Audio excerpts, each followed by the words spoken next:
Zafer bizim gücümüzdür. Üsərcə bağımız azad göyərdə dalğanır. Biz iyi əsgərlərimizin izi yaratdırmayırıq. Ama gülüşün uşaq səsi zəfərin səsi də bəşdir. Yahralansın tarihi qızır adları. Hər addımda vətəni sevir.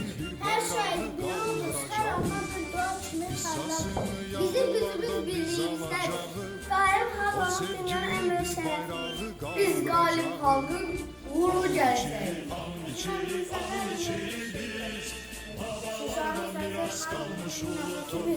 Gelebe babalarımızın mirasıdır. Sefer gün mübarek yazardır.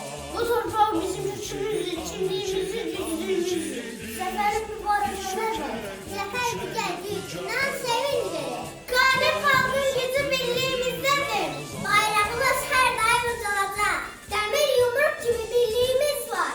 Qələbə günümüz xalqın ən böyük bayramıdır. Mən fəhəyləm çünki biz qalib xalqıq.